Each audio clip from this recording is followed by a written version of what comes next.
Welcome to the Eye on Annapolis Local Business Spotlight. There are thousands of locally owned businesses in the area, some small and some large. Some you may know and others you don't.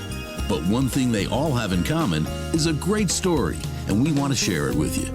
Join us every Saturday as we talk to the founders, the owners, and the managers of local businesses you have come to know and love, and those you will come to know and love.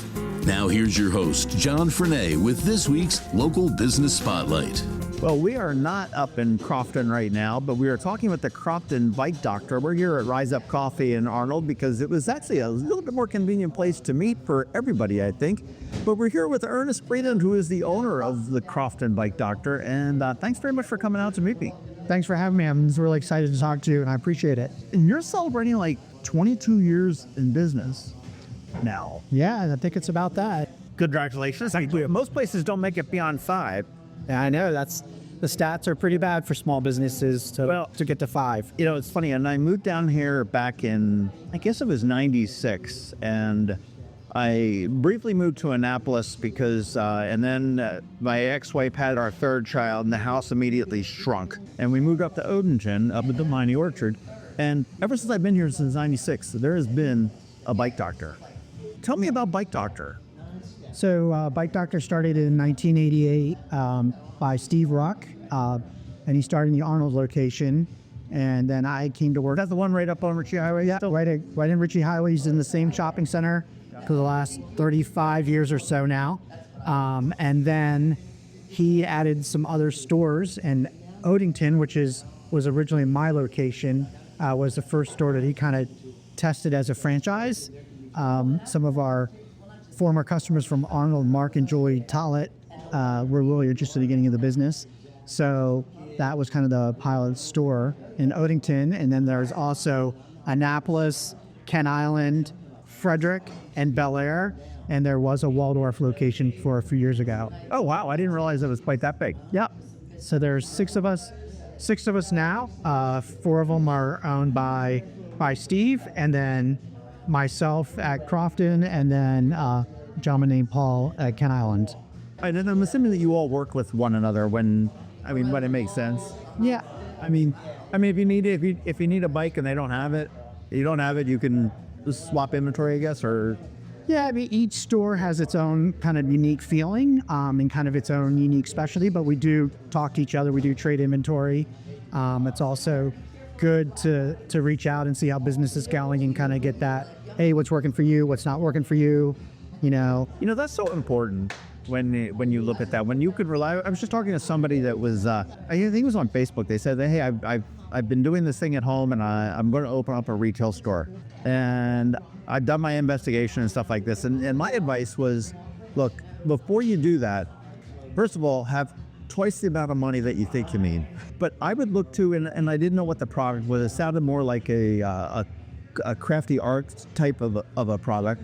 I said, before you pay the rent and everything else that's there, why don't you look into a sort of a co-op thing? There's a place called Local by Design, which has a lot of different artists and stuff like that. And they've got it on in the design district in Annapolis, where you can actually rent a little stall or a store.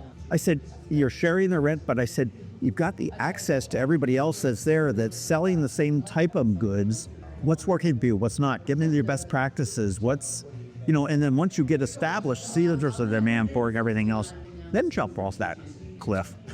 That's really good advice. Being a retail store owner can be lonely. Being an entrepreneur can be lonely.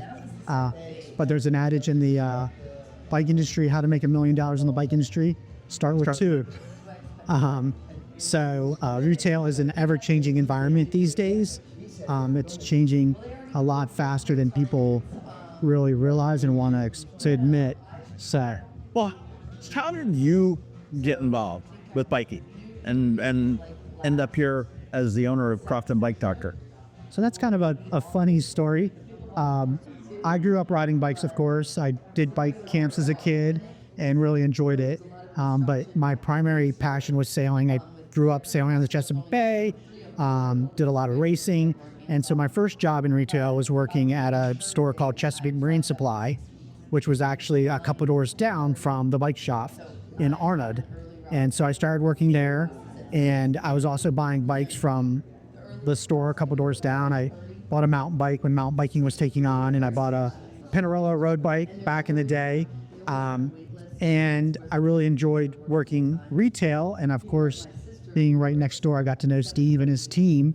And as we were going on, I couldn't get my sailing time as much because the marine store was wanting me to work weekends. So just said to Steve, I'm like, hey, why don't I come work for you?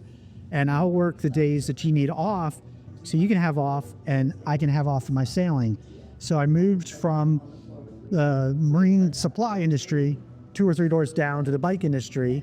And that's how I got started. And I just really, really loved it and went through it, worked all through high school, and had really decided that I wanted to do it full time. And I was at that point pretty close to being the manager. And I really wanted to not go to college, but mom and dad had different ideas. And so They always do. they do.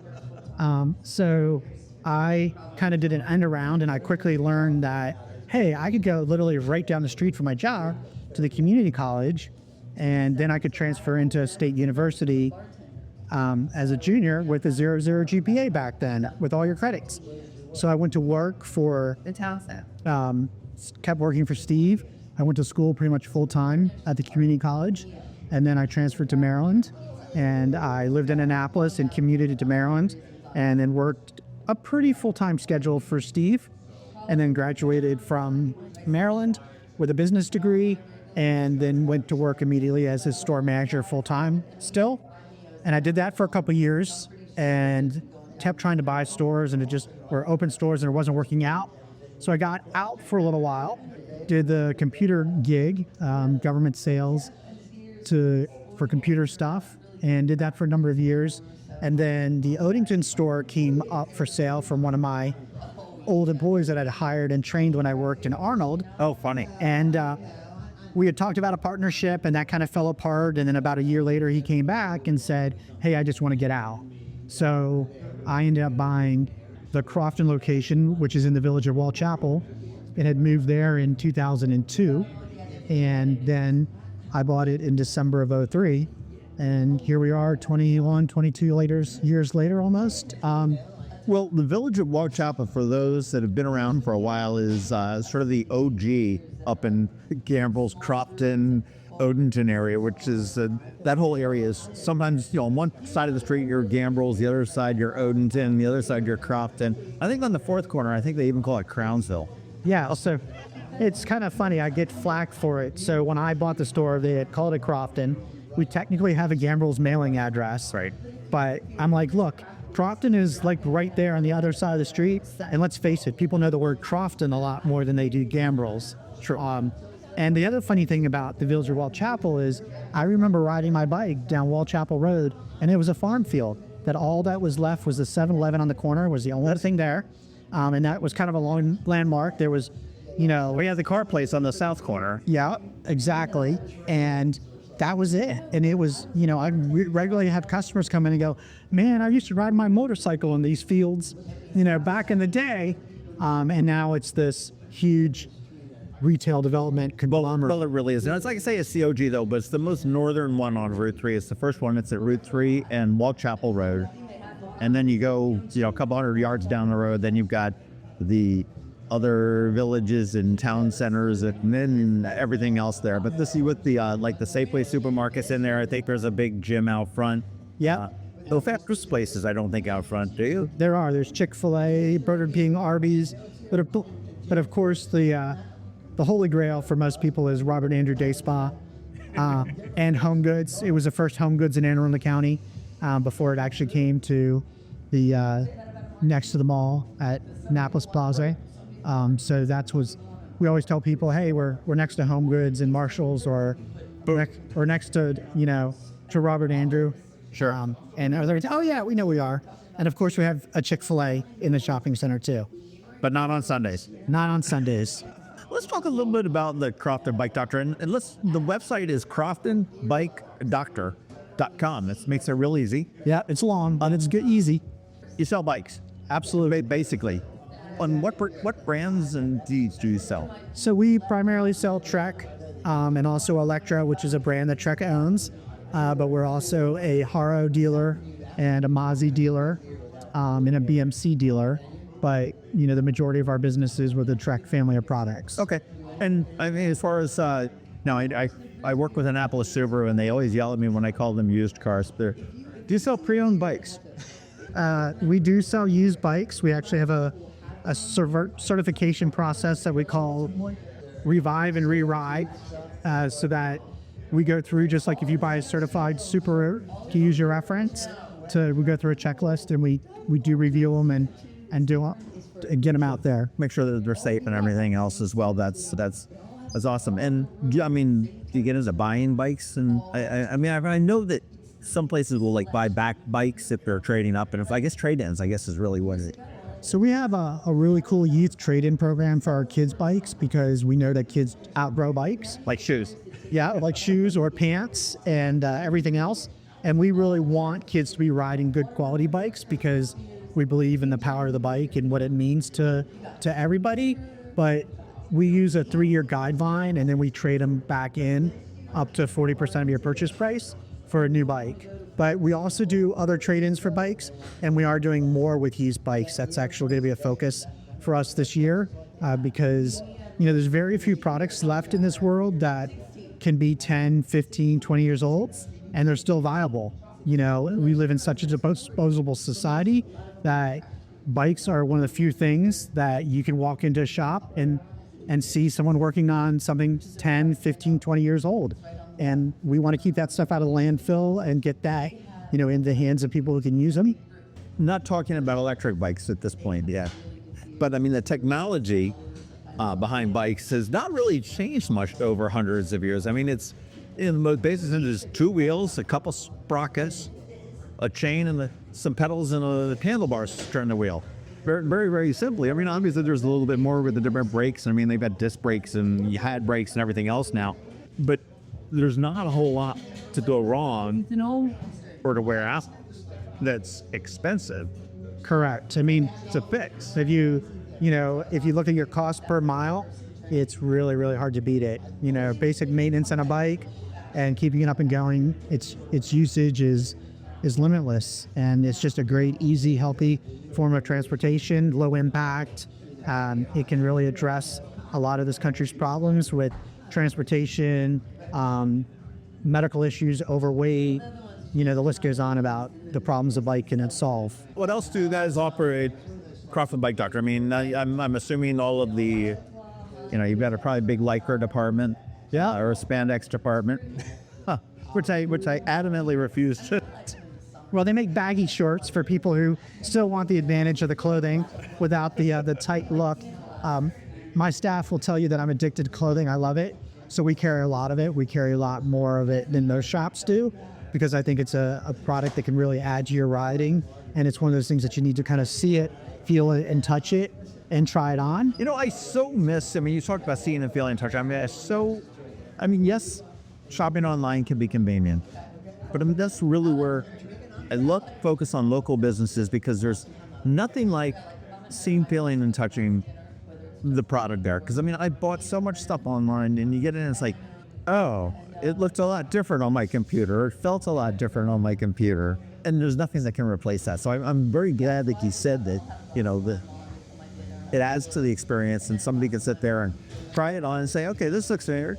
Yes, my butt does look big in this, or whatever it may be. Yeah, and the other thing too with buying clothing from us, not only can you try it on, but a lot of it comes with a comfort guarantee. So you can literally buy that jersey, buy that pair of cycling shorts, go ride it for 30 days and say, hey, I don't like the way this works for me, and you can bring it back and we will take care of that for you. And that's not something you can really do online. But more importantly, all of the products that we carry are really curated. They're stuff that we've personally used, because we want to make the buying process easy for you. And we know that you're busy and you want to be spending time riding your bike and doing everything else that demands in our life. And coming in, and we can help you make those mistakes, avoid those mistakes that you get by buying the wrong thing online, whether it's an accessory or a piece of clothing. And we can show you how to use it. And, we know where you ride. And so we're familiar with exactly what you need for for whatever type of riding you're doing. Let's talk other products and what else we have. I mean, by bikes and clothing, and obviously, the accessories, the water bottles and the racks. And So we're a full-service bicycle shop, a full-service department, have some great mechanics. So we work on all types of bikes. We carry everything you need for getting to the trailhead, car racks, all the accessories like you mentioned, the clothing. We have bikes for all ages, so in all types of riders, whether you're brand new into riding and never walked into a bike shop, or if it's your go-to thing and you ride thousands of miles a year. But our bread and butter customer is the recreational cyclist who rides a couple times a month for fun, fitness, whatever. You sort of mentioned that, but today's biker is the recreational guy, the family that may be going out to ride the B&A trail, and maybe just somebody just going out to get some exercise or something like that. It's not the road cyclists or the hardcore mountain bikers, or is it? Yeah, it's a little bit of everyone, but the bread and butter is the family cyclist. But something I'm really passionate about, especially in our area, is 40% of trips by car in this country are less than 2 miles. So think about that for a minute. Less than 2 miles. Most people can ride 2 miles, and 50% of them are less than 5. So if you draw a 2 miles circle around us and think of all the homes there and all the businesses and the sports fields for the kids' activities in the schools, if people started to sub in 1 or 2 bike rides a week for that versus getting in their car, how that would help our traffic situation, our environment, their health, and everybody shows that you're actually happier having worked out in the morning. Kids would arrive to school happier and healthier and more ready to learn. So I'm really passionate about that, because where we are with the bike trail and the way the communities are set up, there's a lot of those trips that can be ridden. So we're seeing that more. The last 2 days, even though it's 15 degrees outside, we've actually just sold 2 new bikes to kids, and they are actually, they ride to school and they're really excited about it. One of the kids was really neat. He brought in his gear he takes to school to make sure that he could get in on the back of the bike before he bought the bike, and that he had the right rack. And it's really exciting to see, a middle school kid excited about riding their bike to school, and not just, around their friends. I hear that. Because I remember when I was little, man, your bike was your freedom. Yes. It was like when I was 16, it was like the car was the free. There's different stages in life where you get that. But no, I had a bike. Granted, it had a banana seat and high handlebars, but it could take me absolutely anywhere I was convinced. If I had the wherewithal, I could probably pedal to China. Yeah. And it just gave me that sense of freedom to be able to do that. I get to my friend's house, I could go down to the store and get a snack, whatever it might have been. And I will say that I don't think that the bike infrastructure that we had when I was a kid comes anywhere close to what we have today. Nope. And we do have an awful lot of bike infrastructure. I'm sure that you guys can probably advise on where the best places to ride are and trails and stuff like that, depending on what bike you have. Obviously, it could be a lot better. It can always be better. I don't think you have enough money in your bank to pay me enough to ride down on Route 3. Maybe walk Chapel Road. I'm just a very casual rider, but what are your most popular bikes? Are they the road bikes that are, I guess, a hybrid? Yeah, a hybrid is our number one bike category. It's the bike that is like the SUV of cars. It does a little bit of everything. Okay. So it's great for riding with the family. If you want a little bit of fitness, it's great for that. So get some free time for the kids. You just want to go burn some energy, get your heart rate up. A hybrid's great for that. Another category that falls within the hybrid bikes is the fitness bike. So it's a little bit more athletic position than the hybrid bike. So you're a little bit more sporty, but not super sporty, but geared a little bit bigger. So for a faster rider. So for someone who still wants some flexibility, but also may want to ride a little bit further and wants some exercise doing it, the fitness bike. But we do sell a lot of road bikes. There's a lot of great cycling clubs in the area for road riding. We have a lot of great road riding, especially in South County. Right. Which I'm sure you've lived here for a neat period of time and driven in South County. You've seen road cyclists on the roads. Sure. But we also have a lot of really good mountain biking resources now. There's Bacon Ridge, which is the first all-natural surface trail, all built with volunteer hours. And There's now a Annapolis Waterworks Park right off of Halsley Road, which is great. So we're seeing a rise in mountain biking and stuff like that too. But hybrids and fitness bikes are definitely our number one category as far as units. Now, do the hybrid bike, does that have the flat handlebars? Yeah, absolutely. And then the fitness bike would have the drop handlebars? Nope, the fitness bike still has a straight handlebar. Okay. So the road bikes have the drop handlebars, and the gravel road bikes have the drop handlebars, but then everything else is pretty much a straight handlebar bike. I got you. I like a straight handlebar bike, to be honest with you. A little bit more upright, a little bit more comfortable. I want to talk about e-bikes a little bit, because they've sort of come into, and I had a fight with somebody with Parks and Rec in the county one time when I said, you don't allow motorized vehicles on the trails, and because there was a couple e-bikes that were like tormenting everybody that was on the B&A trail. And they said, well, it's a tough thing because they want to encourage people to get out to get exercise, and the e-bikes allow people to do that. Somebody that may have a heart condition, that may have a medical condition, that may be just too old or not strong enough to pedal. There's such a huge system. I mean, that's just sort of I don't want to say come out of nowhere, but I mean, that's really kind of exploded as far as a bike goes, right? Yeah. Yes, absolutely. And is that something you guys at Crofton Bike Doctor sell? Yeah, we sell e-bikes of all types. And so there's 3 classes of e-bikes. There's a class 1 e-bike, which is pedal assist up to 20 miles an hour.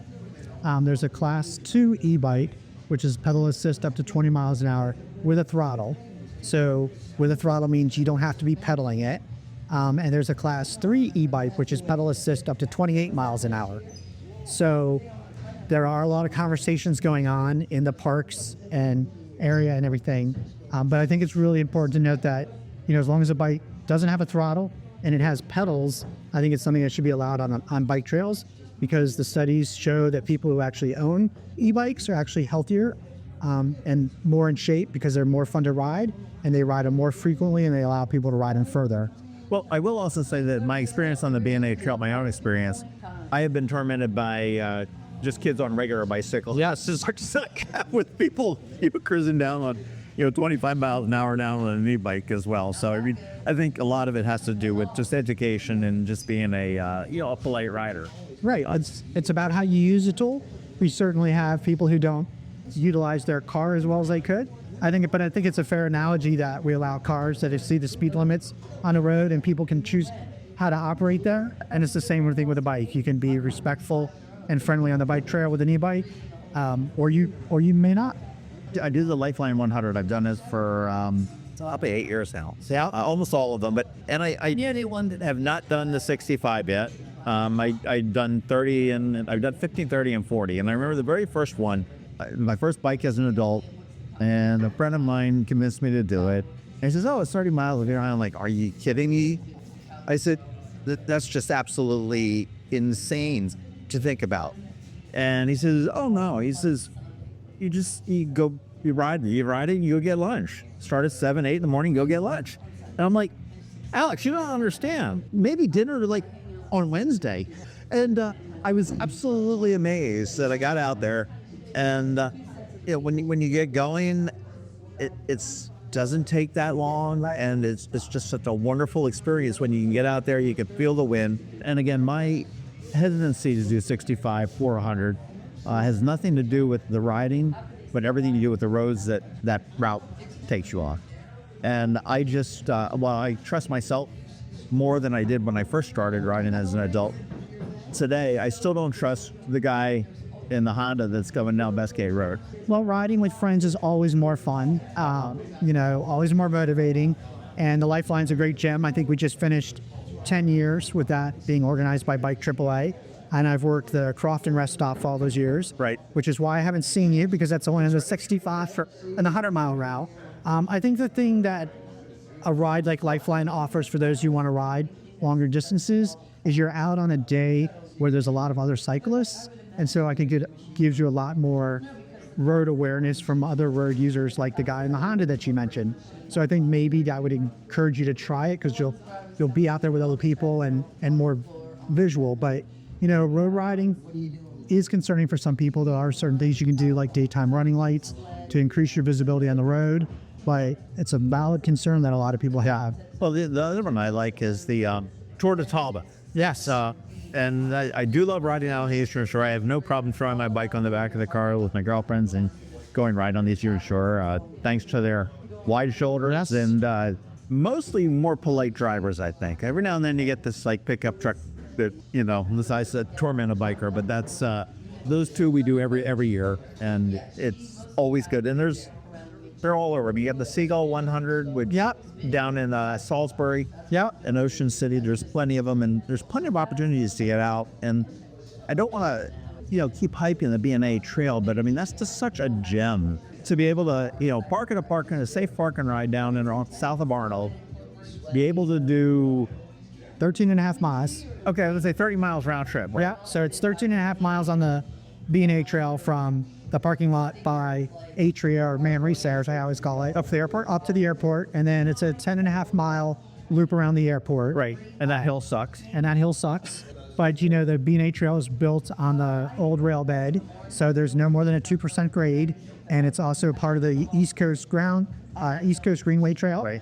It's also part of the 9/11 Memorial Trail, and I think I'm drawing a blank, but it's also a third trail I believe it's part of. And there's a sign at Jones Station Road and the B&A trail right above in Arnold with all the trail things on it. It was just recently installed last year, I believe, by the Bike AAA folks. And so, yeah, it's a great resource here. And for those that don't know, the county is working with state fund and everything else. Okay, the trail is almost complete from the B&A trail in Arnold all the way out to Sandy Point. I mean, that's in the works, and a lot of it is almost complete, almost ready to get open. I know that there's the WB&A trail, which is West B&A trail. Yeah, which is essentially behind my store. So, and one of the other things I do, and I think it's one of my favorite things I do, is I sit on the county executive's advisory committee for bicycles as a citizen member. Okay. And so we're working. Are you a nudge like John Corrin? Yes. Okay. So John Corrin chairs it, and John Corrin has been probably the best thing that has happened to Arundel County for biking. He was a leadership Arundel County graduate, right, and wanted to get the League of American Bicyclists certification for Arundel County. And one of the things they needed was a bike commission. So as I believe his graduate project from the leadership program was, they started Bike AAA, which is Bicycle Advocates for Annapolis and Arundel County. And so we're working on building out a loop, essentially utilizing the B&A trail, the WB&A trail, the BWI trail, so that there's a big loop in Arundel County for riding. Of course, Route 3 by me is one of the biggest roadblocks of figuring out how to cross that. And then what they should have done? They should have held that developer responsible that built where theater is, that center with the theater. I think it's the town center. There was initially supposed to be a pedestrian bridge across there, and they let the developer weasel out of it. I actually did not let the developer weasel out of it. So it's a funny story. We had proposed a crossing, a raised bridge at Wellfleet. And so when the developer developed the shopping center that I'm in, Wall Chapel, they went to the county and they offered to build the pedestrian bridge across Route 3. It was actually opposed by the community associations on the Route 3 corridor, specifically in Crofton, and they felt it would change the character of Route 3 and what it looked like. And they did not want to put a pedestrian bridge across. Wow. So the crossing that we've asked the state to look at is Wall Chapel Road to ride out. But it's not a great intersection. And then there's the South Shore Trail, which is going to cross up by the Wawa and the Royal Farms off of Millersville Road. Where I think they made the mistake is when they let Royal Farms come in, that's kind of where it's all going to happen. And they studied a pedestrian bridge coming over there, and it's probably a $10+ million project to cross Route 3 up there, because you need ADA compliance, ramps or an elevator, plus that crossing over that wide section. So I think at best right now you're going to get an at-grade crossing until a better solution or funding comes in. The great thing is with the Two Rivers community down in Odenton, a little bit south of us, they paid for a lot of that southern section of the WB&A trail And That's sort of connecting with the PG County over a bridge, right? Yep. So the WB&A Trail Bridge over the Little Patuxent has been in development for over 7 years, and it's the biggest project of importance for a lot of these other trails like the East Coast Greenway, the 9/11 Memorial. But it's done, but they're figuring out a couple details, so it's needs some guardrails closure on the side that they're working through. But we hope to have that finally opened with a ribbon cutting seminar or ceremony in this spring sometime. I was gonna say it's months away. It's months away. Far away. It is physically there, but something happened with the openings on the side of the bridge, and it's not safe. People could fall off of it. I hate when they build a bridge and it's not. Not safe. It is safe enough to drive an ambulance across. So it's very close. I'm sure we'll see it this summer. And I know that John Corin and the crew we're all excited to get on it and ride it. Sir, absolutely. Well, way back when, I hate to bring it up again, but I mean, when we had that awful thing called COVID that rolled through here for a couple of years, I know that, getting out, whether it be sailing or just hanging out in the parks or biking, was a huge in demand. And I know that I had a couple of friends that tried to buy bikes during COVID, and it was like, good luck with that. Yeah. And I was eyeing up mine going like $3,500 at your. Has that all been resolved? I mean, as far as, the prices have, I'm assuming, settled down a little bit. Supply has gotten so good that there's a glut of bikes in the system, and it has thinned out. But if you're interested in a new bike now, there's a lot of great deals out there in most categories, not in every category, but it's called the whiplash effect, or the way it was ordering. But bikes were super short during COVID. You're right about that. It was a very interesting time for our industry. Materials like steel and metal and transportation have all gone up, and so the price of bikes has gone up. They've settled down a little bit, and I would imagine them to settle and not continue to progress up. We haven't seen really any price increases this year, and as a matter of fact, a lot of the bread and butter bikes are on sale. So I will say that, you might be able to walk into a Walmart and pick up an $89 bike or something like that.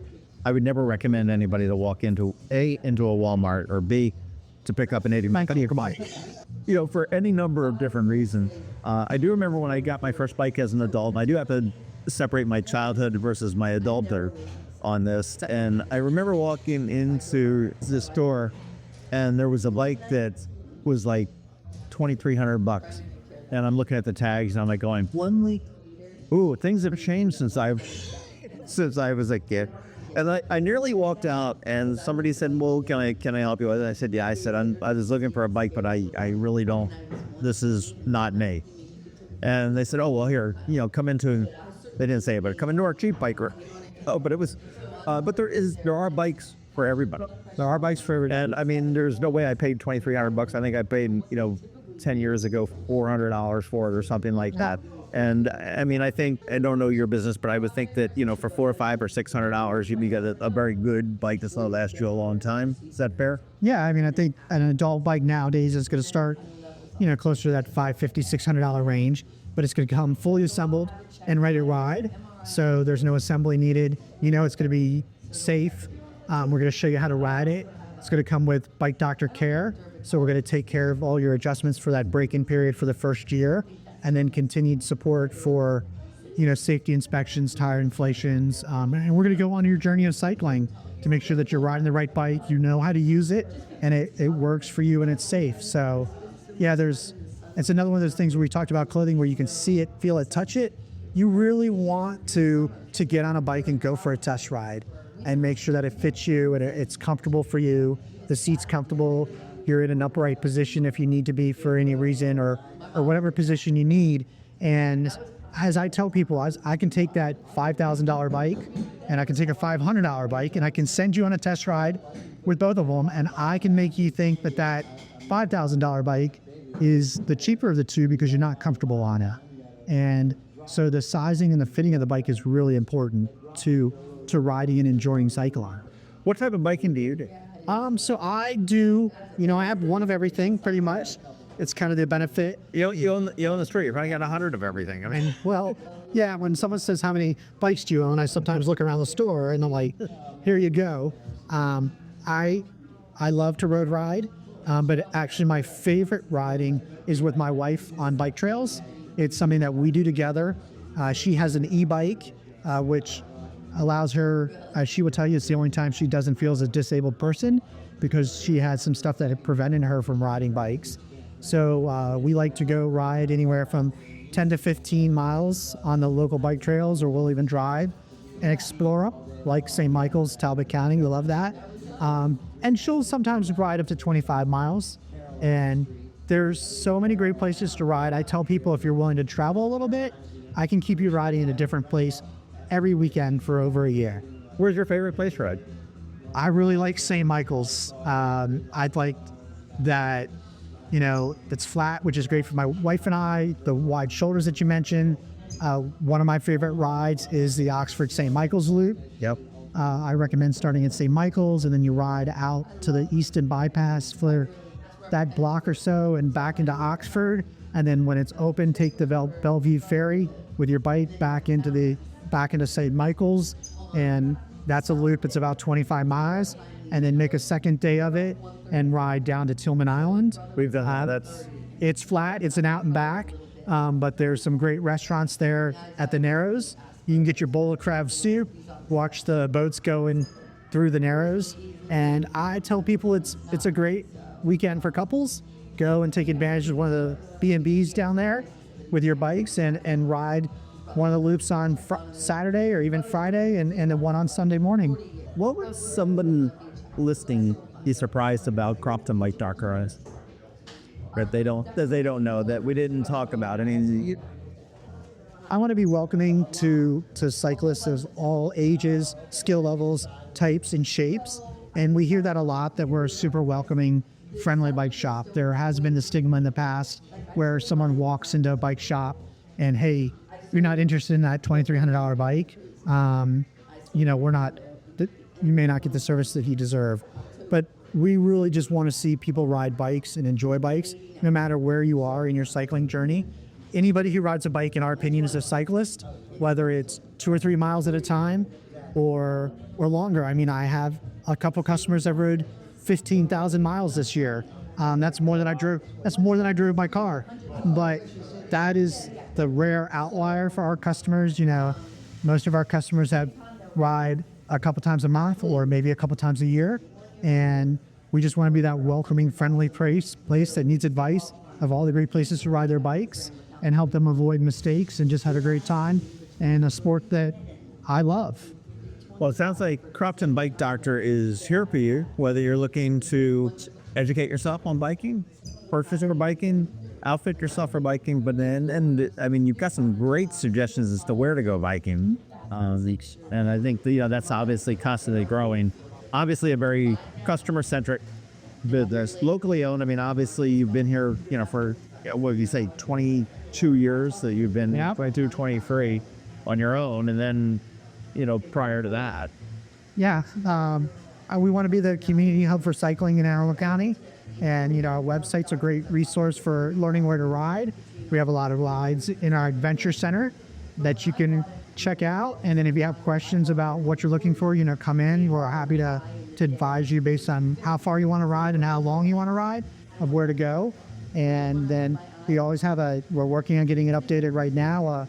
All the local rides, like you mentioned, Seagull Century and Lifeline 100 and the Talbot event, and the list goes on and on. There's so many great rides, and you can check our website for stuff for where to go ride. Fantastic. Well, Crofton Bike Doctor, easyenough.com is where you want to go for that. If you are venturing out on a bike or a car, you want to go to 2616 Chapel Lake Drive. That might be in Odenton, it might be in Crofton, it could be in Garibaldi, or even, maybe Millersville or Crownsville. That whole area is a little bit of a no man's land, but right up there, Route 3 and Walk Chapel Road. I want to thank Ernest Freeland so much for your time. I want to thank you for your commitments to biking and the community. And let's bring on some warmer weather than what we've got right now. Someone asked me, I was talking to them, they're like, what can you do? I'm like, can you ship me some warm weather today? Thanks for listening to this week's Local Business Spotlight. Please make sure to visit eyeonannapolis.net for all your local news, events, and opinion.